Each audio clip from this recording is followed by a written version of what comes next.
शिक्षा लागल्या कैदी, तर साहेबांचा खबरी होता. त्यांनी जाऊन सांगितलं, साहेब त्या बराकीत एक माणूस मोबाईल म्हणजे ते नाही का पिस्तोल जेल में आ चुके. रेपचा माणूस अजून चांगला. याचं कारण असं आहे की पण 420 कैदी फार वाटतील. अच्छा, 420 वाल्यांचं कसं आहे माहिती का, ते काय बोलतील आणि काय करतील काय सांगता येत नाही. अच्छा, एकदा का माणसाला कैदी म्हणून शिक्का पडला की ना त्याला कुठली नोकरी मिळते, ना त्याला कुठला व्यवसाय उभा करता येतो, समाजात त्याची प्रतिष्ठा झिरो होऊन जाते, कुठलाही पोलीस बॅकग्राऊंड व्हेरिफिकेशन मध्ये तो क्लिअर होत नाही. त्याला अक्षरशः घरात म्हणजे एखादा मेल नर्स म्हणून पण कुठं मिळणार नाही जॉब. बरोबर. स्विगी झोमॅटोचा साठी सुद्धा आज किंवा घरात सोसायटीच्या वॉचमॅन साठी सुद्धा लोक पोलीस व्हेरिफिकेशन मागतात. प्रतिष्ठित व्यक्तींच्या मी संपर्कात आलो आणि त्यांची नावं घ्यायला काहीच हरकत नाही. त्यातले एक होते DS कुलकर्णी सर, नाना गायकवाड असतील की ज्यांना त्यांच्या मुलाला दोघांनाही अटक झाली, त्याच्या कुटुंबातले सदस्य होते सोबत. हा भाई मला रिस्पेक्ट देतो म्हणून बाकीचे कैदी मला रिस्पेक्ट द्यायला लागले. 1 नंबर सर्कल मधले साधारण 1400 ते 1500 कैदी जेवले नाहीत. येरवडा जेलमध्ये समजा कैदी आहेत 5,700. शिवाजी महाराजांची पुस्तक किती, 1, 2, 3. मग एकदा पुस्तक गेलं एका सर्कलमध्ये की ते पुढचे 4-5 वर्ष परतच येत नाही. मला पुस्तक वाचायचं म्हणून कधी कधी राऊंड समोर उभं राहावं लागतं. अरे एवढी ब्युरोक्रॅटिक प्रक्रिया कशासाठी हो. नमस्कार, लय भारीमध्ये आपल्या सगळ्यांचं स्वागत. तुम्हाला सगळ्यांना माहित आहे की मी तुरुंगात जाऊन आलेलो आहे आणि 102 दिवस मी तुरुंगवास मी भोगलेला आहे. आणि मला असं वाटलं होतं की अजूनही वाटतं की बाबा एका पत्रकाराला कसं काय हे आतमध्ये घालतात. तर मला आतमध्ये असतानाही जाणवलं, समजलं, बाहेर आल्यानंतरही समजलं की मीच नाही, माझ्यापेक्षाही मोठ्या मोठ्या लोकांना तुरुंगात डांबलं जातं. तर जी लोक तुरुंगात गुन्हेगारांना किंवा कुणालाही तुरुंगात घालतात ते असतात पोलीस. आता माझ्यासोबत आहेत IPS रवींद्र पाटील साहेब. तर ते IPS ऑफिसर होते आणि ते तुरुंगात जाऊन आलेले आहेत. तर रवींद्र पाटीलजी, तुमचं लय भारीमध्ये स्वागत. नमस्कार. तर सर, मला माझंच आश्चर्य वाटतं की मी कसं काय तुरुंगात गेलो.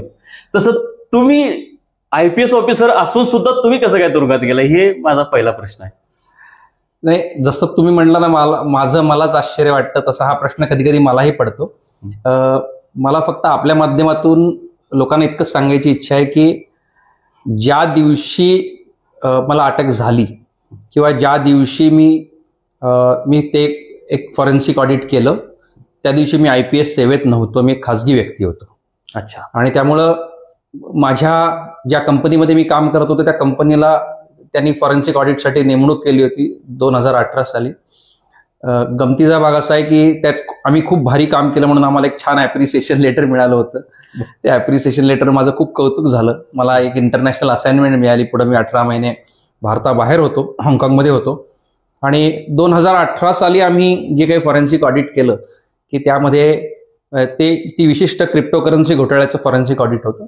2022 साली मार्च 2022ला जवळजवळ 4 वर्षांनी माझ्या घरी पोलीस येऊन धडकले आणि त्यामध्ये माझ्यावर आणि आणखी एका व्यक्तीवर आरोप असा आहे की ज्या क्रिप्टोकरन्सी घोटाळ्याचा फॉरेन्सिक ऑडिट आम्ही केलं त्यातील काही क्रिप्टोकरन्सी आम्ही स्वतःकडे लांबवल्या. म्हणजे थोडक्यात आम्ही त्याचं मिसअप्रोप्रिएशन केलं. आता ती प्रकरण न्याय प्रविष्ट असल्यामुळे मला काही गोष्टी बोलण्याला मर्यादा आहे, पण ही एक थोडक्यात कहाणी आहे. सर, आता आपण तुरुंगातल्या जीवनाकडे येऊया, ते अनुभवांकडे येऊया. प्रेक्षकांनाही ते ऐकायला खरं तर कुतूहल वाटेल, कारण मी तुरुंगात जाऊन आलोय, तुम्ही तुरुंगातून जाऊन आलेला आहात. आणि ही मुलाखत म्हणण्यापेक्षा पण एक चर्चा आहे, अनुभव एकमेकांना शेअर करूया. तर सर, मी साताऱ्याच्या जिल्हा कारागृहात काही दिवस होतो आणि कळंब्याच्या कारागृहात होतो. तर तिथं सर्वात मोठा प्रॉब्लेम सातारा जिल्ह्यामध्ये असा होता, सातारा जिल्ह्याच्या कारागृहात तिथं झोपायलाही पुरेशी जागा नव्हती. याउलट कोल्हापूरला व्यवस्थित जागा होती. तर हा झोपण्याचा सर्वात मोठा प्रॉब्लेम असतो. येरवड्याच्या मी फार कहाण्या ऐकलेल्या आहेत की येरवड्यामध्ये झोपायला नीट जागा नाही, त्याच्यानंतर पाणी व्यवस्थित नसतं. तर हे तुमचे अनुभव काय आहेत? अगदी तसेच होते. म्हणजे काय होतं की बराकीची क्षमता असते 70 लोकांची आणि बराकीत माणसं आहेत 200. ज्या बराकी मध्ये मी राहिलो त्या बराकी 11व्या का 13व्या वेतन आयोगाच्या शिफारसीनुसार 2018 नंतर बांधायला सुरुवात झाली. एक मजली असे 2 मजल्याची ग्राउंड फ्लोअर आणि फर्स्ट फ्लोअर अशी त्या बराकीची रचना होती. प्रत्येक बराकीमध्ये 25 असे 50 कैदी क्षमतेची ऑन पेपर ती बराक आहे. बरोबर. आणि आम्ही प्रत्येक फ्लोअरवर 120 लोक राहायचो. अच्छा. म्हणजे तिथं झोपायला एक कोपरा सोडला नाही आम्ही. आणि तिथं सुद्धा जी एक 70% कैदी त्या बराकीमध्ये असे झोपत होते की त्यांना एका अंगावर झोपावं लागत होतं. काही कैद्यांना पाठ टेकायला जागा मिळायची. म्हणजे पाठ टेकायला जागा मिळणं हे जेलमधलं प्रतिष्ठेचं लक्षण झालं. बरोबर आहे. म्हणजे जेल मॅन्युअल जर तुम्ही वाचला असेल त्यात लिहिलंय की 40 स्क्वेअर फूट जागा म्हणजे 8 foot by 5 foot he gel manual नुसार कैद्याला झोपायला मिळाली पाहिजे. अच्छा. आता ते स्क्वेअर मीटर मध्ये लिहिलंय पण मी स्क्वेअर फूट मध्ये तुम्हाला कन्वर्ट करून सांगतो. वस्तुस्थिती अशी आहे जेलमध्ये की आज 40 स्क्वेअर फूट जागेमध्ये 3 माणसं दाटीवाटीने कोंबून झोपत असतील. बरोबर आहे. त्यामुळं कळंब्यामध्ये परिस्थिती बरी आहे हे मला मान्य आहे. येरवड्यामध्ये परिस्थिती फार अवघड आहे आणि ती किती अवघड आहे मी तुम्हाला उदाहरणासहित सांगतो.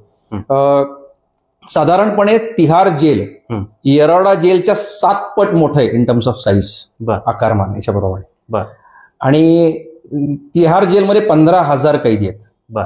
आणि त्याच्या 1/7 साईजच्या येरवडा जेलमध्ये साधारण 7,000 कैदी आहेत म्हणजे निम्मे कैदी. म्हणजे विचार करा तुम्ही की तिकडं 7 पटीनं साईज वाढलाय पण कैदी संख्या दुपटीनंच वाढली. अच्छा. त्यामुळे तिकडं तिहारमध्ये परिस्थिती बरी असेल आपल्यापेक्षा असं मानायला जागा आहे. आमच्याकडे फार अवघड आहे. आमच्याकडे म्हणजे आता हे म्हणणं चुकीचं आहे पण त्या इकोसिस्टीमचा मी 14 महिने भाग होतो. त्यामुळे आजही आमच्याकडे हा शब्द अनायासे येतो तोंडामध्ये. त्यामुळं आजही ते कैदी मला आपले वाटतात तिथे माणसं आपली वाटतात. सर कारागृहात असताना अनेक प्रकारचे कैदी मला भेटले होते. म्हणजे जसे मोठमोठे मोकामधले गुंड असतील त्याच्यानंतर काही दरोडे घालणारे असतील आणि काही चांगलेही म्हणजे 420 गुन्हे अंतर्गत आलेले ते जरा थोडेसे सज्जन लोक असतात बोलायला वगैरे. तर त्यांचे अनुभव माझा उलटा अनुभव आहे. तर तुमचा अनुभव कसा आहे? माझा उलटा अनुभव आहे. मर्डर केलेला माणूस फार प्रामाणिक असतो. तो असं सहज बसून सांगतो पारावर की असं असं झालं. आणि त्यातले मर्डर मध्ये काय असतात 10 पैकी 7-8 मर्डर आहेत ना. एक आपण ऑर्गनाइज्ड गँगवॉरचे मर्डर बाजूला ठेवू. बरोबर. पण जे वैयक्तिक रागातून द्वेषातून जे मर्डर होतात खटाकन मला वाटलं मी केला मर्डर ही माणसं निवांत बसून सांगतात तो काय केलंय ते. बरोबर. माझाही तोच अनुभव आहे. रेपचा माणूस अजून चांगला. याचं कारण असं आहे की कधी कधी सिरियल मर्डरर असू शकतो. ते एखादा माणूस आहे की ज्यांनी 5 मर्डर केलेत आयुष्यात. पण सिरियल रेपिस्ट फार सहसा नसतो. रेप हा चान्स पे डान्स असतो. म्हणजे शब्द चुकीचा वापरतोय पण त्याचा अर्थ समजून घेतो. बरोबर. की अनेकदा फसवलेलं बी असतं. अनॉनिमिटी आणि अपॉर्च्युनिटी या 2 शब्द एकत्र आले की रेप होऊ शकतो. पण अदरवाईज तो माणूस चांगला असतो. म्हणजे त्याच्यात काय व्हायसेस कुठले नसतात. मी असे अनेक लोक पाहिले रेपच्या गुन्ह्यात की जे शिवाय देत नाहीत कोणाला वाकडे तिकडे बोलत नाहीत चांगले असतात. बरोबर. पण 420 कैदी फार वाईट. अच्छा. 420 वाल्यांचं कसं आहे माहिती का ते काय बोलतील आणि काय करतील काय सांगता येत नाही. अच्छा. आणि ते कुणाला आत बसून काय टोप्या घालतील सांगता येत नाही. आणि 420 वाले जे बोलतात 10 पैकी 7 गोष्टी खोट्या असतात. कोणी म्हणतं की अरे यार माझ्याकडून नाशिकला फार मोठं फार्म हाऊस आहे बरं का. जण म्हणतो माझ्या घरी 2.5 कोटीची कॅश पडू नये मी तर कशी वापरायची माझे त्याचे खायचे वांदे असतात त्याला वकिलाला द्यायला पैसे नसतात. पण स्टोऱ्या अशा रंगवत राहतात. म्हणजे सर्वात भारी स्टोऱ्या ऐकायच्या असतील मनोरंजन करून घेतात दिवसभरात तर 420 वाले. असा माझा तरी वैयक्तिक अनुभव होता. बरं. अच्छा. बरं. मला 420 वाल्यांचा अनुभव याच्यामुळे चांगला आहे की हे जे मोकावाले वगैरे आहेत ना ह्यांनी मला त्रास दिला होता. आणि त्यावेळी 420 वाल्यांनी मला चांगला सपोर्ट केला होता. तो तेवढाच अनुभव चांगला आहे. आणि मी काय तसं मला काय झालं होतं माझी वारी या जेलमध्ये त्या जेलमध्ये त्या जेलमध्ये या जेलमध्ये 4 गुन्हे दाखल केले होते. त्यामुळे असं एका ठिकाणी मी जास्त दिवस नव्हतो. थोडा अनुभव 2-4 ठिकाणचा झाला होता. आणि कसं आहे येरवडा जेलमध्ये कसं आहे माहिती का ती गंगा मैया आहे ना. बाकीचे जेलमध्ये छोटे छोटे झरे आहेत. बरोबर. त्यामुळे काय होतं की येरवडा जेलमध्ये पूल साईज फार मोठा आहे. म्हणजे मी जेव्हा म्हणतो मी 420च्या कैद्यांचा अनुभव घेतला याचा अर्थ 150-200 कैदी 420च्या आयुष्यात येऊन गेले असतील. बरोबर. तुमचं म्हणणं बरोबर आहे. एखाद्याच असं होतं की मोकावाल्याचे काही व्हायलंट असतात कैदी आणि ते त्रास देऊ शकतात नाकारता. व्हायलंट पेक्षा काय माहित आहे का ते आपल्या मनी ऑर्डरवर आलेले जे पैसे असतात ना त्याच्यावर यांचा फार डोळा असतो. त्यांचं लक्षच असतं की नवीन आलेला कैदी आणि त्याच्या मनी ऑर्डर किती झाली आणि ते पैसे उडवण्याचं काम पद्धतशीरपणे ते करतात. आपल्या नावावर काय चिकन टाकणार ठीक आहे तसं सगळीकडे करतात. आणि कामवाले नावाची जमात आहे की जे मनी ऑर्डर इकडनं तिकडं पोचवायचं काम करतात. आता काय सांगतो तुम्हाला जेलमध्ये की तुम्ही आता अनुभवलं असेल की मनी ऑर्डर किती लोक मागवतात. मी नोव्हेंबर 2022ला माझ्या TNB विभागात एक सर्व्हे केला TNP विभाग, TNP टिळक न्यू बराक नावाचा अच्छा, एक बराक विभाग आहे जेलमध्ये, येरवडा जेलमध्ये, बर, की ज्याच्यामध्ये 6 बराकी आहेत आणि साधारण तिथं 500 कैदी आहेत. बर. तर नोव्हेंबर म्हणजे असे 2000 वेगवेगळे नाव आहेत, वेग बराकीनं नाव आहेत वेगळे. जसं 3 सर्कल आहेत येरवडा जेलमध्ये, सर्कल 1, सर्कल 2, सर्कल 3. बर. तसं टिळक विभाग आहे. तर टिळक विभागामध्ये पण 3 विभाग आहेत. एक तर टिळक सेपरेट विभाग, Tilak new barrack, new barrack, असे 3 विभाग आहेत टिळक विभागात. अच्छा. तर काय झालं, त्या टिळक न्यू बराक विभागामध्ये नोव्हेंबर 2022 मध्ये 500 कैदी होते. बर. त्या 500 कैद्यांपैकी फक्त 57 कैदी असे होते की ज्यांनी मनी ऑर्डरवरून आपलं जेवण मागवलं होतं किंवा कॅन्टीनचं सामान मागवलं होतं. म्हणजे मीठ, मसाला, फरसाण, टूथपेस्ट, तंबाखू, बिडी काय असेल ते. बरोबर. त्याच्या व्यतिरिक्त अजून एक 50 कैदी असे असतील की ज्यांनी मनी ऑर्डर मागवता येत नाही, काय अडचण आहे म्हणून कुणाच थ्रू कॅश मधून, म्हणजे एक का दो करके डबल पैशांनी कुठल्या तरी जेल कर्मचाऱ्याला पैसे पाठवले तिकडनं मागवले. त्याच्यावर किती कमिशन घेतात? आमच्याकडे एकाला 1. बरोबर, म्हणजे 50%. हा, एकाला 1. म्हणजे समजा 10,000 मागवले तर 5,000 त्याचे आणि 5,000 आपल्याला. अच्छा. सर्वात मागडे येरवडा जेल तेवढा. अच्छा, कोल्हापूरला 40% घ्यायचे कापून. म्हणजे हे ब्लॅकचं आहे बरं का, प्रेक्षकांना सांगतो. हे 2 पैसे मागवण्याची पद्धत 2 नंबरचे साधारण मनी ऑर्डर मध्ये येते अधिकृतपणे, त्याच्यात काही कुणी कापून घेत नाही, परंतु कैदी हे असं ते मधल्यामध्ये लागतात. तर काय होतं, सांगायचं बघ असं आहे की जरी आपण ते कॅशवाले कैदी आणि मनी ऑर्डरचे कैदी एकत्र केले तरी साधारणपणे 500 पैकी फक्त 100 कैद्यांकडे कॅन्टीनचं सामान येते. म्हणजे याचा अर्थ बाकीचे लोक इतरांवर अवलंबून आहेत. म्हणजे तिथं कोणतरी एक मालक बनलाय, भाई बनलाय. म्हणजे माझं 5,000 रुपयाचं महिन्याचं कॅन्टीनचं सामान मी विकत घेतोय, तर मी जेलमधला एक प्रतिष्ठित माणूस आहे. मी काय करायचो, 2 किंवा 3 लोकांची माझे ग्रुप असायचे. हंडी छोटी असायची, म्हणजे 2-3 जणांचा. 2-3 जण जर असू तर आम्हाला 5,000चं सामान म्हणजे आम्ही लोळायचो. खूप झालं. फरसाणची पाकिटं भरपूर असायची आमच्याकडं. मग खजूर 1-2 आणून ठेवायचे. मी माझ्यापुरते 1-2 बदामची पाकिटं वेगळी ठेवायचो की ते भिजून खायचो. पण इतरांना मिळत नाही हो. त्यामुळे काय होतं, आपलं सामान जर उचलून आणायचं म्हणलं ना, म्हणजे कॅन्टीन मधनं सामान उचलून तर 10 लोक म्हणतात, साहेब एक काम करू का, तुम्ही नका उचलू, तुमचं मी वजन मी उचलतो. का? कारण तिथं जाईपर्यंत मला हा माणूस एक तंबाखूची पुडी देईल. ठीक, गरीब असतात, काय करू शकत नाही. बरोबर. असं नाही. माझे हे असेच अनुभव आहेत. म्हणजे आपल्याकडे कॅन्टीन आलंय म्हणलं की प्रचंड रिस्पेक्ट मिळतो तिथे. अगदी. आणि तिथे एक चांगली गोष्ट कणब्यामध्ये मला जाणवली, जी सातारमध्ये नाही. सातारमधले सगळे भुरटेच कैदी होते, परंतु इथले चांगले होते कणबे. व्यवहार असायचा त्यांचा. म्हणजे जर माझी जेवणाची भांडी घासली तर त्यांना 100 रुपये, म्हणजे 100 रुपयाचं साहित्य देणे. त्यांनी माझा भत्ता आणला. भत्ता म्हणजे प्रेक्षकांना सांगतो की जेवण आणणे, तर त्यांना 100 रुपये देणे. कपडे धुणे, म्हणजे हा एक टी-शर्ट धुतला तर 5 रुपये त्यांना द्यायचं. तर हा अगदी व्यवहाराने प्रामाणिकपणे चालायचं. येरवड्यामध्ये काय सिस्टीम आहे असे? येरवड्यामध्ये काय असतं माहिती का, शक्यतो आम्ही काय करतो, आम्ही स्वतःची एक छोटी कुटुंबीय व्यवस्था तयार करतो. म्हणजे काय होतं, त्याला आम्ही हंडी म्हणतो. आमच्याकडे हंडी असते. बहुतेक वेळा काय होतं, ही सगळी कामं आम्ही हंडी मधल्या लोकांना वाटून दिली. बरोबर. म्हणजे हंडीमध्ये एक हंडीचा मालक आहे की आमच्या कुटुंबाचा मालक आहे की जो कॅन्टीनचं सामान आणतोय, जो त्यांची पण बिडी काडीची सोय करतोय. बरोबर. मग त्या कैद्यांनी काय करायचं, माझं जेवण घेण्यासाठी लाईनीत उभं राहायचं, माझे कपडे धुवायचे, माझ्या बेडशीट धुवायचं. एखाद्या खूपच कॉम्प्लिकेटेड काम असेल त्याला मी वेगळे पैसे देणार. अच्छा. पण अदरवाईज त्याचा महिन्याचा सगळा खर्च भागवायचा. ओके. म्हणजे समजा त्याला महिन्याला 15 तंबाखूच्या पुड्या लागतात, तर आधी हिशोब करून घ्यायचा की तुला महिन्याच्या तंबाखूच्या 15 पुड्या मी देणार. बरोबर. मग आम्ही काय करतो, थोडक्यात तुम्ही काय करायचा, छोट्या छोट्या गोष्टीचे वेगळं कॉन्ट्रॅक्ट घ्यायचा. आम्ही डायरेक्ट महिन्याचं उक्त द्यायचो. बरोबर. महिन्याचं सगळं बघायचं.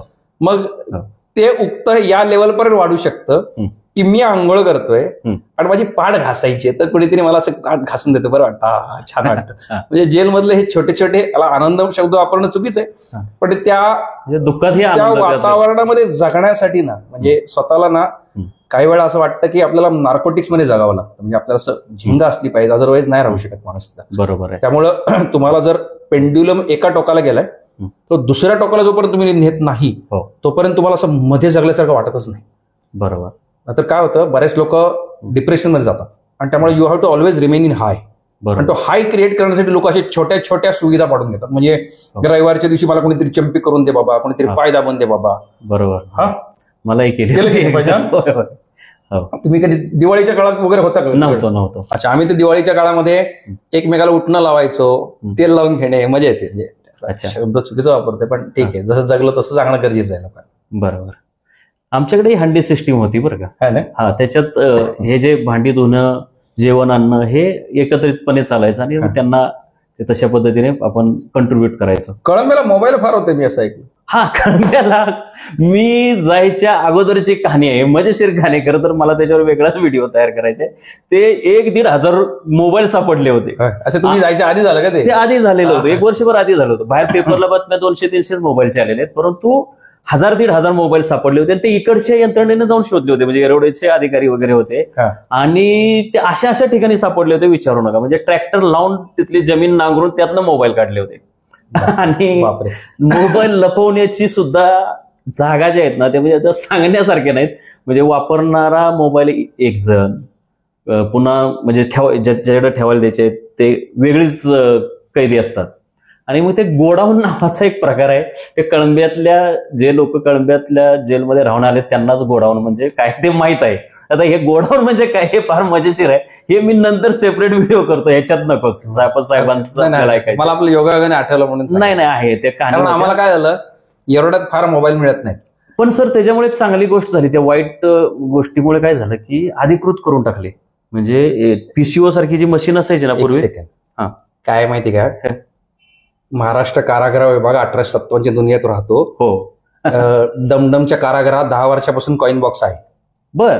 कलकत्त्यामध्ये. बर. तिथं ममता बॅनर्जींना शिव्या घालत हिंडा. आमच्या राज्यकर्त्यांनी जरा जाऊन बघावं जोधपूरच्या कारागृहात काय परिस्थिती, तिथं कधीपासून या सुविधा आहेत. बर. आता आपल्या मध्ये कधीपासून आहेत हे आम्ही आता आणले आहेत. बर. हा, म्हणजे अजून सुद्धा आम्ही येरोडावाले 1857 दुनियेमध्ये याच्यावर हिंडतात, कशावर, मनी ऑर्डरवर. हा, आणि मनी ऑर्डर आणताना नातेवाईकच पाहिजे, ह्योच पाहिजे, तेव्हा 100 अटी घालायच्या की जेणेकरून मनी ऑर्डर पण पोचू नये, जेणेकरून यांची भ्रष्टाचाराची अर्थव्यवस्था चालली पाहिजे. बरोबर. करेक्ट. हो. तुम्हाला फोनवर येऊया. तुम्ही ज्यावेळी होता त्यावेळी फोन अशी सुविधा होती का? तुम्ही कारागृहात होता त्यावेळी हे पिशवी सारखी ती सुविधा होती का तुमच्या? नाही ना, आमच्या पीसीओ सारखी सुविधा पण नव्हती आणि आमच्याकडे मोबाईलही नव्हते. मी नशीबवान आहे, मी जायच्या थोडे दिवस अगोदरच ती सुविधा आलेली होती फोनची आणि व्हिडिओ कॉन्फरन्स वगैरे सुविधा आलेल्या होत्या. नाही, मोबाईलची गंमत सांगतो. आमच्या बाराकीत 3 महिने 14 महिने राहिलो मी, त्यातले 13 महिने टीव्ही नव्हता. बर. त्यानंतर अचानक टीव्ही नव्हता. आमच्याकडे टीव्ही होते. ऐका ना, जीव खायला उठायचा. ओके, काय एक दिवस काय आलं, अचानक कळलं की टीव्ही लागणार आहे. बर. त्यासाठी आम्ही राऊंडला उभे राहून साहेबांना रिक्वेस्ट वगैरे केली होती. टीव्ही लागणार होता, बराकीत असं वातावरण होतं, बापरे दिवाळी आहे. हा, मग त्यावेळेस तो टीव्ही लावताना काय केलं, म्हटलं अरे टीव्ही लावणार आहेत खरं, पण वायर कुठे जोडायला. बर. तर जेलवाल्यांनी ना एका पर्टिक्युलर पॉइंटला टॅप मारला, खोदल्यासारखं केलं. बर. आणि तिथून ना वायर बाहेर काढली. बर. म्हणजे भिंतीत वायर होती आणि जी जेलवाल्यांना माहिती होती लपवलेली होती. बर. आणि काय झालं माहिती का, मी सहज बोलताना म्हणलं, जरा आधी माहित असतं ना तर आपण ह्याच्यावर मोबाईल चार्ज केला असता. असं गंमत पडून म्हटलं. तर जो कोणी टीव्ही लावणार होता ना तो शिक्षा लागला कैदी, तर साहेबांचा खबरी होता. त्यांनी जाऊन सांगितलं, साहेब त्या बराकीत एक माणूस मोबाईल म्हणजे ते नाही का पिस्तोल जेल में आ चुके, तर त्यांनी दिली खबर. पुढचे 3 दिवस आमच्या बराकीत रोज रेड होत आणि सगळे कैदी मला शिव्या घालत, तुझ्यामुळे कशाला बोलला चार्जिंगचा. अच्छा सर, आता तुम्ही बोलला की राऊंडला उभे राहिल्यानंतर मला माझ्या वेळेचं लक्षात आलं की राऊंडला कसं उभं राहिलं. पण सर तुम्ही IPS ऑफिसर होता, जे तुमच्या समोर येणारे कितीतरी अधिकारी आहेत ते प्रोटोकॉलनुसार तुमच्यापेक्षा ज्युनियर असतील, तर ते तुमच्या समोर येताना कसे बोलायचे? म्हणजे तुम्हाला IPS हे माझे IPS अधिकारी आहेत म्हणून त्यांच्या डोक्यात असायचं का की सगळ्या कायद्यांना जशी वागणूक तशीच तुम्हाला दिली जायची? काही वरिष्ठ अधिकारी बरे बोलायचे. बर. पण बाकीचे आणि ज्या जेल कर्मचाऱ्यांचा माझा चांगला परिचय झाला होता ते मला मात्र खूप रिस्पेक्टफुली वागवायचे. अच्छा. परंतु ज्यांचा माझी ओळख नव्हती त्यांची, उदाहरणार्थ असं की कधी कधी काय होतं, आपण मुलाखत कक्षात निघालो मुलाखतीला आणि जर त्याच्या समोरून एखादा राऊंड जात असेल वरिष्ठ अधिकाऱ्यांचा, तर जेलमधला अलिखित नियम असा आहे की सगळ्या कैद्यांनी गुडघ्यावर बसायचं खाली. तो तुमच्याकडे होता का मला माहित नाही. आमच्याकडे समोरच येऊन दिलं जात नव्हतं, गुडघ्यावर नाही बसा, उभं राहायचं. काय झालं, मुलाखत चालू असते ना, समजा माझ्या यार्डामध्ये दर सोमवारी राऊंड आलाय आणि सोमवारी माझी मुलाखत आली. बर. तर मला मुलाखतीला सोडलंय आणि योगायोगाने मी चालत असतानाच राऊंड आत शिरला. तर अपेक्षा अशी आहे की खाली बसायचं. अरे बाबा. जमिनीवर.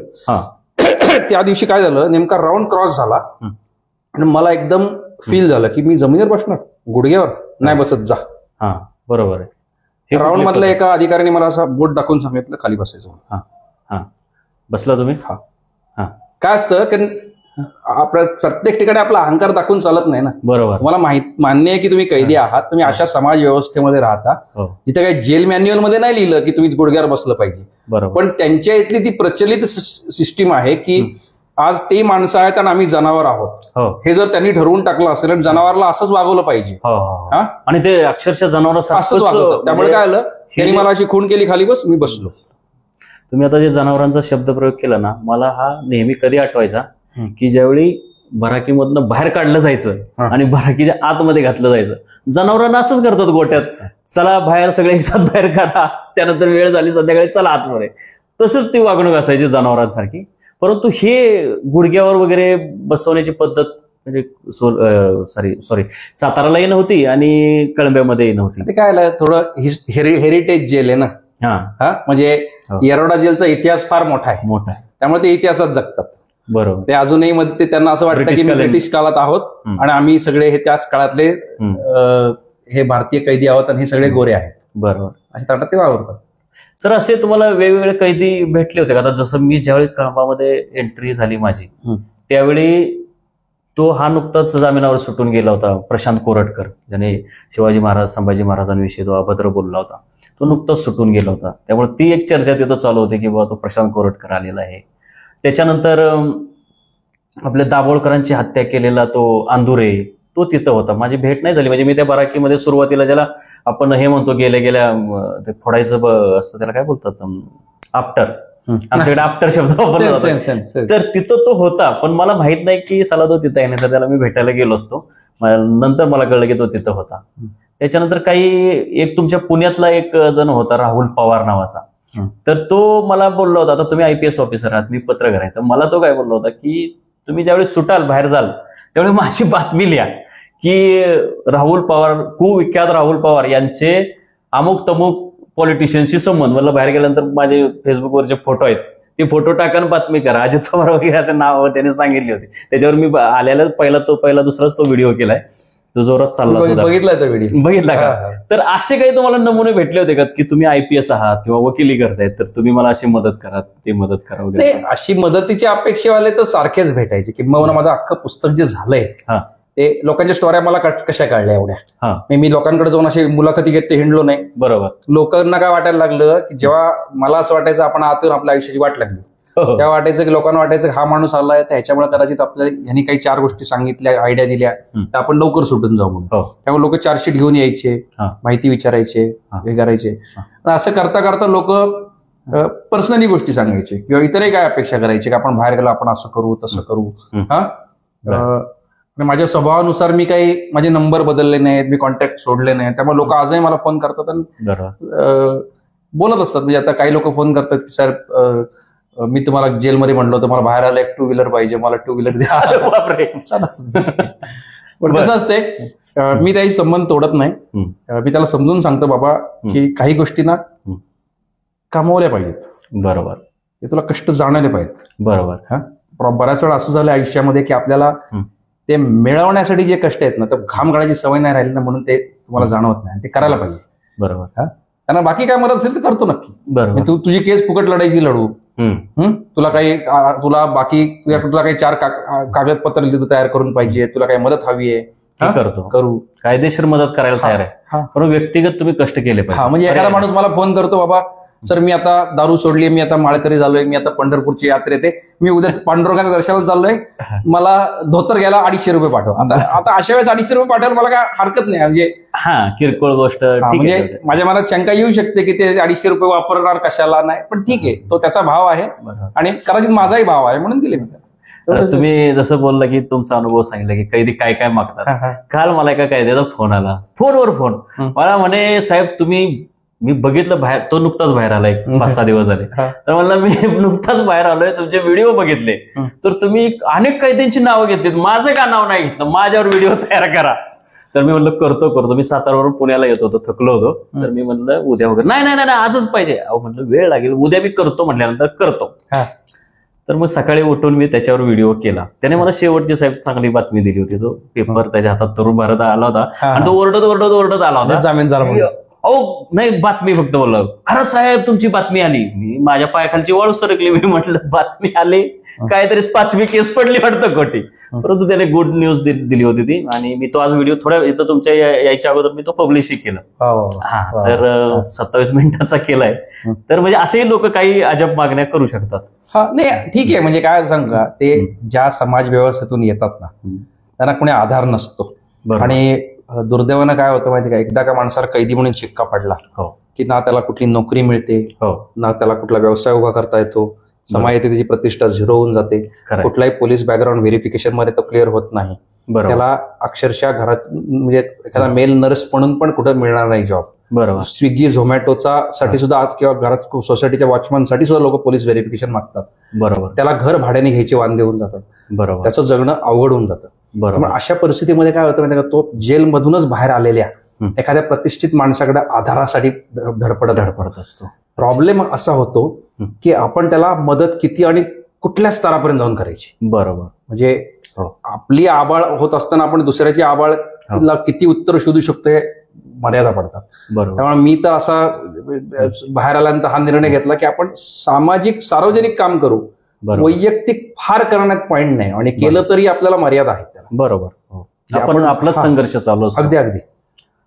सर, तुम्हाला तिथं असे, आता जसं मी पत्रकार आहे, मला वेगवेगळे कैदी भेटले, तसे तुमच्या लक्षात राहण्यासारखे प्रतिष्ठित असतील किंवा असे 4-5 कैद्यांचे अनुभव सांगा ना, की जे तुमच्या मनावर कोरले गेले. त्यांचे चांगले अनुभव असतील किंवा वाईट असतील, ते मनावर कोरले.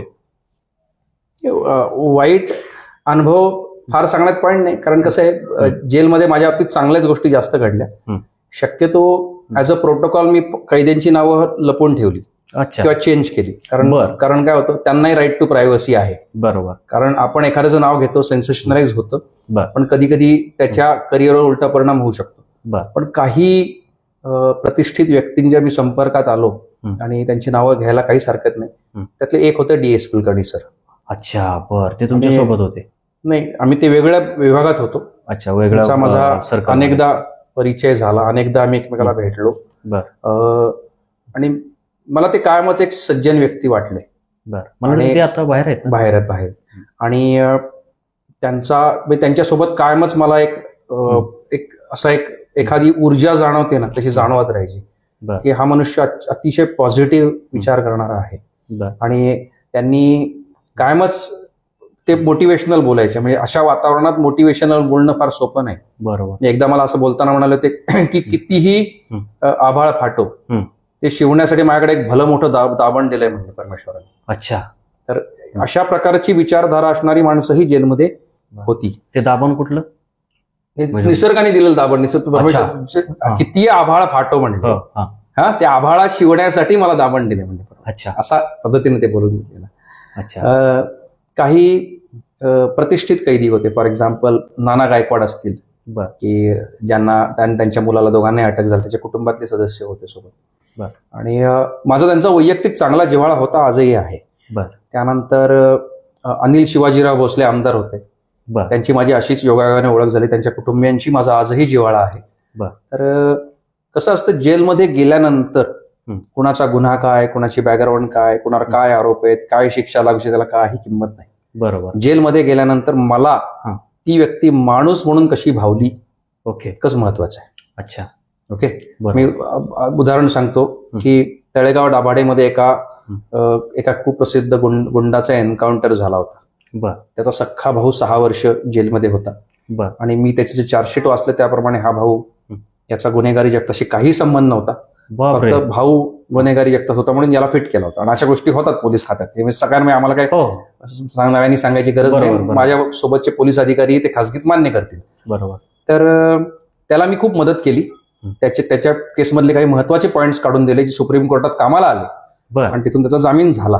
बर. त्यावेळी हा कैदी मला नेहमी भेटायचा आणि त्याच्याविषयीची इमेज अशी होती की तो चालायला लागला की बाकी सगळे कैदी बाजूला व्हायचे. अच्छा, म्हणजे एवढा डेंजर हा वाटायचं. डेंजर नाही, त्याच्याविषयी एक आदरयुक्त भीती असते ना बाकी तर बाबा या भाईचा भाऊ आहे म्हणून. अच्छा. तर आणि ह्या अशा लोकांना फार प्रतिष्ठा असते बरं. जेलमध्ये, म्हणजे आपल्यासारख्याला कोणी सन्मान देणार नाही, पण त्या लोकांना मर्डर केलेल्यांना फार मोठा सन्मान, आणि मोठा गुन्हेगार असेल तर आणखी मोठा सन्मान. आणि ते काय होतं, गँगवॉर मधले लोक आहेत ना, त्यांना त्यांच्या परिघामध्ये फार मोठी किंमत आहे.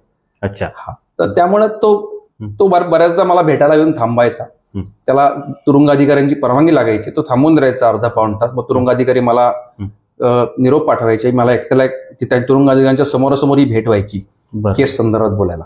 अच्छा. आणि त्याचा परिणाम असा झाला की बऱ्याच कैद्यांना हे माहिती होतं की हा भाई यांच्याशी बोलतो, म्हणजे हा भाई मला रिस्पेक्ट देतो म्हणून बाकीचे कैदी मला रिस्पेक्ट द्यायला लागले. अच्छा. म्हणजे त्याच्याबद्दल समाजामध्ये काय भावना वेगळी भाग, पण त्यांनी मला जेलमधलं माझं जीवन सुसह्य करायला खूप मदत केली. बरोबर आहे. त्यामुळे मी त्याचाही आभारी आहे की बाबा आपण त्यांनी काय मला काही पैसे ऑफर केले नाही, बरोबर, पण त्यांनी त्याच्या गुडविलमुळे बाकीचे कैदी माझ्याशी चांगले वागायला लागले. बरोबर. त्यामुळे चांगलेच अनुभव मला जास्त आले. एखादा अनुभव येतो किरकोळ, पण तो किती वेळ आपण हे करायचं सांगतो. पॉझिटिव्ह गोष्टी जास्त घडल्या माझ्या बाबतीत जेलमध्ये. बरोबर. तुमच्याकडे ग्रंथालय वगैरे कशी सिस्टीम होती? कारण पुस्तकं वाचायला मिळवणं म्हणजे फार पापड बेलावं लागायचे. सातारला मला जरा काय झालं, मला आज जातानाच मी जायच्या अगोदरच न्यायालयाकडनं स्वतंत्र ऑर्डर घेतली होती, त्यामुळे मला सातारला पुस्तकं मिळाली होती दोन्ही वेळा. परंतु कळंब्याला पुस्तकं मिळवताना फार म्हणजे पापड बेलावे लागले. अगदी खरं, अगदी. मला एक आणि मला आज गंमत वाटली की गेल्या आठवड्यात ते मुख्यमंत्री कार्यालयामध्ये कुणीतरी एक अधिकारी आहे, त्यांनी पुढाकार घेऊन म्हणजे जेलमधले जे ग्रंथालय आहेत त्यांना पुस्तकं मिळवून देणं आणि त्या वाचन संस्कृतीला प्रोत्साहन देण्यासाठी काहीतरी हे केलं, निर्णय घेतला. आणि मी म्हणलं अरे ते आतमध्ये आहे तेच देत नाहीत वाचायला, आणि हे काय निर्णय नुसते घेऊन काय उपयोग आहे? निर्णय घेतला त्याबद्दल चांगला आहे. तुम्ही जो आता एक पॉईंट सांगितला ना की तुम्ही कोर्टाकडून आदेश घेऊन गेला होता. हो. मला सांगा किती टक्के कैद्यांना माहिती असतं कोर्टाकडून आदेश घ्यायचा? बरोबर. तुम्ही पत्रकार आहात, हो, प्रतिष्ठित व्यक्ती आहात, हो, तुम्ही क्रिमिनल जस्टिस सिस्टीम एका अँगलनी पाहिली. बरोबर. कारण तुम्ही पुरी बातम्या कव्हर केल्या असतील, वरिष्ठ अधिकाऱ्यांच्या मुलाखती घेतल्या असतील, कदाचित जेल कैद्यांच्या मुलाखती घेतल्या असतील, तर तुम्हाला सिस्टीम माहिती आहे. हो. तुम्ही एम्पावर्ड आहात, तुमचे वकील पण मोठे असतील, म्हणून वकिलांकडनं तुम्ही आयडिया घेऊन केला असेल. बरोबर. मी जेलमध्ये गेलो, मी जेलमध्ये जाऊन अर्ज लिहिला की मला वाचनाची आवड आहे, मला हे आहे, आणि मग त्या जेलरनी लिहायला सांगितलं लिहा कुणाची पुस्तकं वाचायची. मग लिहिलं पु ल देशपांडे द्या, जे आठवतात ते. जेलमध्ये ना सरकारची जी नावं आठवत नाही टेन्शन, मग जी 2-4 नावं आठवत तेवढी लिहिली. त्याच्यानंतर त्यांनी परवानगी दिली. मला काय म्हणायचं, जेलमध्ये महात्मा गांधी लायब्ररी आहे, ती लायब्ररीमध्ये येरवडा जेलमध्ये 5,500 कच्चे कैदी आहेत आणि साधारण 1200 शिक्षा कैदी आहेत. कच्च्या कैद्यांना अर्ज द्यावे लागतात. मला पुस्तक वाचायचं म्हणून कधी कधी राऊंड समोर उभं राहावं लागतं. अरे एवढी ब्युरोक्रॅटिक प्रक्रिया कशासाठी हो? मग तुम्ही कोर्टाकडनं आदेश, पुस्तक आणण्यासाठी आदेश आणा. म्हणजे फालतू ठिकाणी आम्ही ना अशा गोष्टी करून ठेवल्यात की जेणेकरून आम्हाला पैसे द्या, आम्ही तुम्हाला लगेच सुविधा देतो. बरोबर. हे म्हणजे आमची भ्रष्टाचाराची रॅकेट चालवण्यासाठी आम्ही अशी ऑब्स्टॅकल्स क्रिएट केली. एनिवे, मी पत्र दिलं, मला परवानगी मिळाली. त्याच्यानंतर एकदा काय झालं होतं, मला सिनियर जेलर साहेबांसमोर योगायोगाने उभं राहायची वेळ आली होती. तेव्हा मी त्यांना विनंती केली ते मला प्रत्येक नाही जेल जेलची कॅडरची. अच्छा. तर त्यांना मी रिक्वेस्ट केली होती, म्हटलं साहेब असं आहे की मला लायब्ररीत जाता येत नाही, मला फक्त वॉचमन, आता वॉचमनला जे दिसेल ते घेऊन येतो म्हटलं पुस्तक. त्याला काय म्हणजे मला काय आवडतं तो काय त्याचा काय संबंध नसतो. बरोबर. त्याला म्हणलं एखादी कवितेचं पुस्तक आणतं, कुठलीही आणायचं कवितेची पुस्तक, काय कळायचंच नाही. मग ते शेवटी मग त्यांनी परवानगी दिली. पण त्या काळामध्ये येरवडा जेलमधल्या 5,000-5,500 कच्च्या कैद्यांपैकी 50 कच्चे कैदी पण नसतील की जे जेलच्या लायब्ररीत जाऊ शकले असतील. नाही, मला काय म्हणायचं, आपण अशी कुठली समाज व्यवस्था आहे, तो पुस्तक वाचायला मागतं, थोडं गांजा वडायला मागतं. बरोबर. म्हणजे पुस्तक इतकं चांगलं व्यसन, त्याला व्यसन नाही म्हणतात, व्यासंग म्हणलं पाहिजे, हा कुठलाच नाही. तर त्यामुळं ती चांगली व्यवस्था आहे. पण तुम्ही जसं म्हणता तीच परिस्थिती आमच्या बाबतीत होती. मलाही फार वाईट अनुभव आला कळंब्याला. ते पुस्तकं देतच नाही, लायब्ररीपर्यंत पोहोचूच देत नाही. तिथे एक सिस्टीम आहे की दर रविवारी ते नाही, दर महिन्यात एकदा पेटी घेऊन येतात पुस्तकांची पुस्तकांची पेटी घेऊन येतात. चांगली गोष्ट आहे हो. तेवढीच चांगली, पण मला तीही चांगली नाही वाटली, कारण त्याच्यात ते कुठली पुस्तकं आणायची आणि जे आपल्याला हवं आहे ते मिळायचं नाही.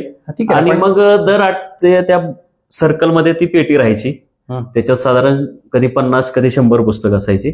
आणि मग ती कैद्यांनी दर आठवड्याला दर रविवारी बदलून घ्यायची.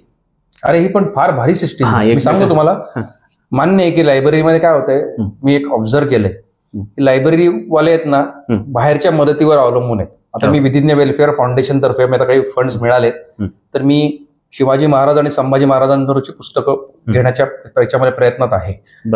काय झालंय, येरवडा जेलमध्ये समजा कैदी आहेत 5,700. शिवाजी महाराजांची पुस्तक किती, 1 2 3. मग एकदा पुस्तक गेलं एका सर्कलमध्ये की ते पुढचे 4-5 वर्ष परतच येत नाही. अच्छा, ते आपल्यालाच भागवतात. बरोबर. याचं कारण एक तर मिळत नाही म्हणल्यावर त्याचं एकदा मिळालं की सोडायचंच नाही. बरोबर. आपले भाई लोकांच्या चेल्यांचं वाचून झाल्याशिवाय द्यायचं नाही इथं. तर त्यामुळे चांगली गोष्ट आहे की भाई लोकही पुस्तकं वाचतात बरं का. ते भाई लोकांचे आदर्श शिवाजी महाराज असतात. असं नाही की सगळ्यांचे आदर्श असतात. सगळ्यांचे आदर्श असतात. म्हणजे ते शिवाजी महाराजांविषयी तो प्रशांत कोरटकर जो वाईट बोलला होता, तर त्यावेळी ते कायद्यांची तळप बघितली होती. तो सापडला पाहिजे, त्याला दाखवतो वगैरे, असं ते लोकांचं चालू होतं. शिवाजी महाराजांविषयी तो वाईट बोलला होता. तर सर, हा झाला आपला पुस्तकांचा विषय. आपण याच्यावर 2 जण मिळून करूया काहीतरी, बरं का. लढाई लढली पाहिजे. पुढचा विषय जेवणाचा. तर सातारमध्ये जेवण वाईट होतं, पण बरं होतं कळंब्यापेक्षा. कळंब्यामध्ये अधिक वाईट होतं. म्हणजे ते चपाती त्याला कसं म्हणायचं, इतकी कडक असायची की ते पत्र्याचा पातळ पापुद्र असल्यासारखं कडक असायची. आणि मग त्याचं ते पीठ काढून टाकणं, मग ते खाणं. ते भाजी अशी असायची की ते वरून बघितलं ते पाणी कसं असतं पाण्यामध्ये, एखादा खाली पहिल्या आठवड्यावर माणूस खाऊ नाही शकत जेवण. नाही, मी खायचो. नंतर जगायला लागतं म्हणून. तुम्ही कसं आहे, तुम्ही साताऱ्यावरून कळंब्याला गेलात, म्हणजे तुम्ही ऑलरेडी जेलच्या इकोसिस्टीम मध्ये गेलेला होता. हो. माझं कसं झालं, मी डायरेक्ट येरवड्यात गेलो ना. अच्छा. त्यामुळे पहिला आठवडाभर तर हिंमतच नाही झाली जेवायची तिथं. आणि तुम्ही काय आलं, साताऱ्यामध्ये काय होतं, छोटं जेल आहे. मग त्यांनी एखादा कॉन्ट्रॅक्टर नेमला असेल आणि त्या कॉन्ट्रॅक्टरने काय होतं, 100-150-200 कैद्यांसाठी बनवायला लागतं. इथं कैदीच बनवतात. कुठं? ठीक आहे. कळंबाई मोठं जेल आहे तसं. कळंबात 3-3.5 हजार असतील काही. त्यामुळे आता काय होतं, 200 लोकांसाठी बनवणं आणि 3,500 लोकांसाठी बनवण्यात फरक आहे ना तिथं. त्यामुळे काय होतं की मग त्यामुळे काय होतं, तिथं सगळं इथं मापात टाकता येतं ना कमी कैद्यांसाठी सगळ्या गोष्टी. बरं. आणि मी असं ऐकलंय, सातारा जेलला बाहेरनं पण जेवण येतं, मागवत पिशवीत असं ऑर्डर दिली तर बिर्याणी येते म्हणतात. नाही, हेच सब जेल ते तुमच्याकडे असेल ना. ते दर आठवड्यातनं त्याला काय कॅश म्हणतात, कॅशवरचं जेवण. म्हणजे मनी ऑर्डर मधले पैसे द्यायचे, ते चिकन वगैरे येतं तेवढं महिन्यातून एकदा येतं फक्त. नाही, ते कोल्हापूरला प्रमाण वाढवलं होतं त्याचं. हो, फार वाढवलं होतं. म्हणजे दर आठवड्याला काय ना काहीतरी यायचं. वडापाव, त्याच्यानंतर एकदा तर साहेब तुम्हाला सांगतो, शेवग्याचं जेवण आलं होतं. आता शेवगा म्हणजे आपल्यासाठी किरकोळ ना. तिथं अख्ख्या त्या जेलमध्ये चर्चा होती, काय सुंदर जेवण होतं. शेवग्याच्या शेंगाच्या जेवणाची अख्ख्या जेलभर चर्चा होती. आमच्याकडे शेवग्याच्या शेंगा यायच्या, त्या अख्खा बाऊल भर, म्हणजे 40 शेवगे आहे. ऐका, मी म्हणलं एवढे शेवगे अख्ख्या वर्षभरात नाही खात, एका दिवसात खायचे. ते ह्याचे म्हणजे ते आपलं रोजचं जेवणाची ते रोजचं ते तसेच ते वाईटच असायचं. पण हे कॅश मधलं ते भारी विकतचं जेवण शेवग्याचं. अवघड आहे बाबा. म्हणजे तुमच्याकडे नव्हतं हे? नाही, आमच्याकडं शेवभाजी असायची. एकदा मी पावभाजी बघितली. आमच्याकडे पावभाजी बघितली, बटाटे वडे पण बघितलेत. नंतर चण्याची भाजी यायची, चण्याची. पनीरची भाजी यायची विकत. नाही, हे सगळं विकतच्या भाज्या. चिकन यायचं महिन्यातून एकदा. आणि चिकनच्या दिवशी बघायचं, तुम्हाला सांगतो ना, असं ना लोक असे वखलेले असायचे, ती गाडी उभी असायची, गाडीच्या मध्ये 50 कैदी फक्त नुसते वास गेला, काय मिळतच नाही ना. आणि आम्हाला इतकं बरं वाटायचं ना की जेवणाच्या आधी जी उत्सुकता आहे ना ती, म्हणजे फार वाईट परिस्थिती. म्हणजे इतका नैसर्गिक भावना, म्हणजे आपल्याला असं वाटतं की आपलं घरातलं श्वान आणि आपण एकाच लेवलला पोहोचलो का, एवढ्या आपल्या नैसर्गिक भावना उत्कट होत जातात त्या ठिकाणी. बरोबर नाही का. मुलाखती वगैरे, मुलाखतीचे कसे अनुभव होते तुमच्या घरचे? मुलाखती येत असतील?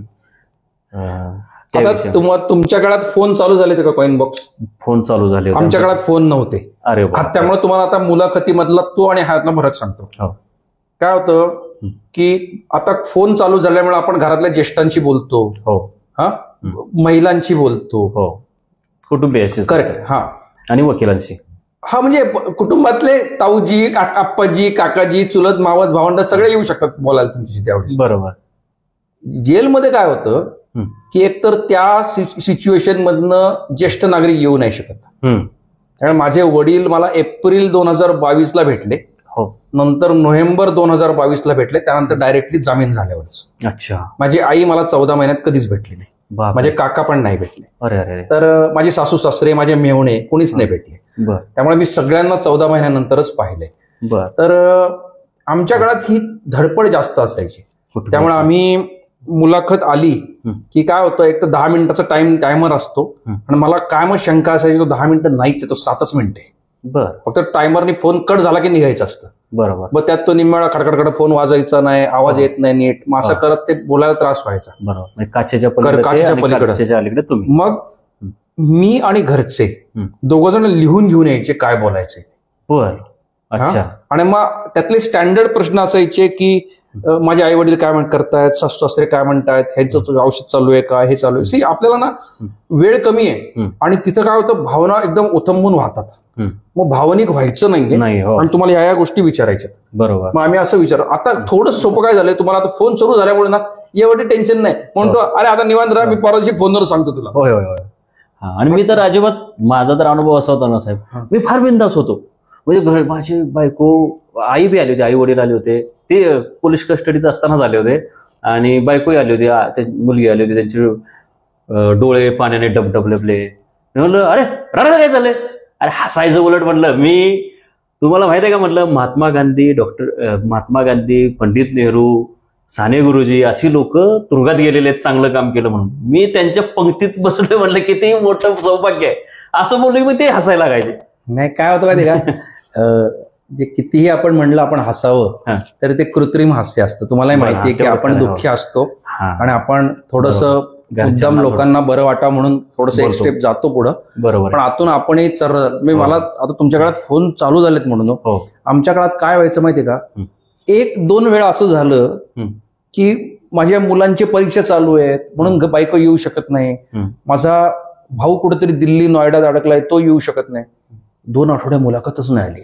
बापरे. आणि माणसाचा ना कॉन्फिडन्स लेवल असं जातो एकदम डिप्रेशन मध्ये. मुलाखत बाहेरचा निरोप नाही, जर घरचे भेटले नाही, जर घरच्यांचा चेहरा कान आवाज ऐकू आला नाही, तर आत्मविश्वास 0.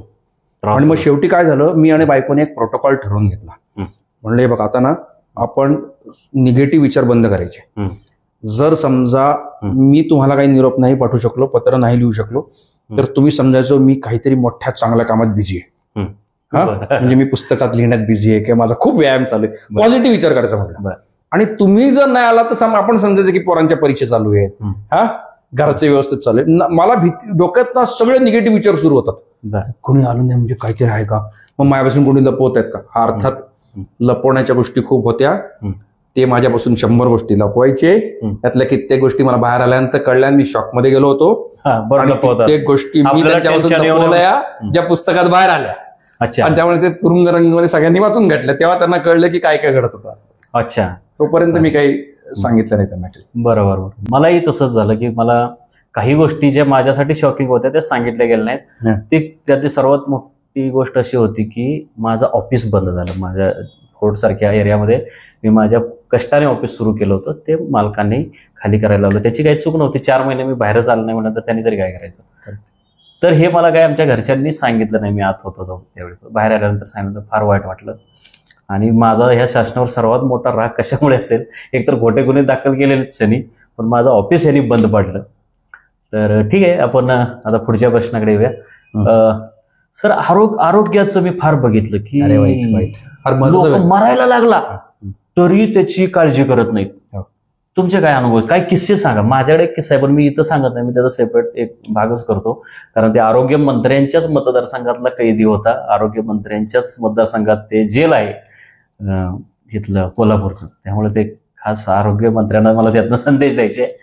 तर काय सांगतो तुम्हाला की 2022 साली 22 कैद्यांचा येरवडा जेलमध्ये मृत्यू झाला. बर 22. बापरे. म्हणजे महिन्याला 1 किंवा 2 कैदी ऑन एन ॲव्हरेज. अच्छा, म्हणजे एकाच पिढी नाही, असं टप्प्याटप्प्याने. येरवडा जेलमध्ये डेथ रजिस्टर असतं, प्रत्येक जेलमध्ये असतं की ज्याच्यामध्ये कारणं लिहिली जातात. बरं. तुम्ही स्टँडर्ड सगळीकडे तपासा गेलं 10 वर्षातलं. प्रत्येक कैदी जेल मधून हॉस्पिटलमध्ये, सरकारी हॉस्पिटलमध्ये नेईपर्यंत जिवंत असतो. सरकारी हॉस्पिटलमध्ये पोहोचताना तो मृत घोषित केला जातो. अच्छा, म्हणजे तो ऑन एन ॲव्हरेज जेलमध्ये निघताना जिवंत असतो आणि रस्त्यात जातो. बर, अशी कागदपत्र बांधतात. बापरे. वस्तुस्थिती अशी असते, तो आताच गेलेला असतो. अच्छा, त्याला ऑन पेपर जिवंत ठेवून बाहेर काढलं जातं. बर. आणि त्यातला 31 डिसेंबर 2022 हा दिवस खास होता. कारण 30ची रात्र आणि 31चा दिवस याच्यामध्ये 3 कैद्यांचा मृत्यू झाला. बापरे. येरवड्यामध्ये. हा. आणि त्यातला एक कैदी हॉस्पिटलमध्ये आला होता. त्याला खूप त्रास होत होता आणि रात्री 2-2:30 वाजता तो गेला. परंतु एक कैदी असा गेला जो 1 नंबर सर्कलमध्ये होता, जी तब्येत खराब झाली होती. SOS मेसेज गेला होता, ऐका. आणि तिथे एक हवालदार होता. नाव मला माहितीये, चेहरा माझ्या डोळ्यासमोर येतं, पण माझ्या स्वभावाप्रमाणे मी नावं घेत नाही. त्या हवालदाराला तो हवालदार, त्याला आम्ही नर्सिंग ऑर्डरली म्हणतो. त्या नर्सिंग ऑर्डरली हॉस्पिटल विभागामधला सगळं काम बघणारा सरकारी हवालदार आहे. त्याला वायरलेसवर मेसेज जातो की बाबा 1 नंबर सर्कलमध्ये एका कैद्याची तब्येत सिरियस झाली आहे आणि तुम्ही ताबडतोब माणूस पाठवा. समोरून रिॲक्शन काय माहिती, मरायला नाही लागला, कशामुळे एवढी घाई करताय, झोपा मोडायला लागलं काय, म्हणजे मरायची घाई कशाला करताय. बरं, प्रॉब्लेम काय आहे, तुम्ही लॉक लावलंय, त्याला कैद्याला बाहेर काढता येत नाही, तुम्ही आल्याशिवाय तो येऊ शकत नाही बाहेर. रात्री 3-4 वेळा फोन केल्यानंतर हा माणूस कधीतरी 1-1.5 वाजता 2 वाजता पोहोचला. आणि पोचून त्यांनी बाहेरून बघितलं, बघा बाहेरून बघितलं, दरवाजा उघडलाच नाही, तो कैदी खाली झोपलेला आहे. आणि या नर्सिंग ऑर्डरली साहेबांनी बाहेर जेल काय गजाच्या बाहेरून 15-20 फूट अंतरावर बसलेल्या कैद्याला डोळ्यांनी ओळखलं की त्याला काय झालं, त्याला एक पॅरासिटामॉल दिली. तो कैदी झोपलेला होता. तो कैदी उठण्याच्या कंडिशनमध्ये नव्हता. तो पॅरासिटामॉल कसा खाऊ शकेल, तो अर्धा बेशुद्ध होता. त्याच्यानंतर पहाटे 5-5:30ला SOS कॉल केला, सर या कैदी हालत नाहीये. हे साहेब घाबरलं. तिथं पोचले हवालदार पोचल्यानंतर ते लक्षात आलं काहीतरी गडबड आहे. हवालदारने SOS फोन केला. हॉस्पिटलमध्ये नाईट लाईट डॉक्टर असतात, त्या मॅडम झोपल्या होत्या. त्यांना फोन केला, मॅडम असं असं आहे, काहीतरी गडबड आहे.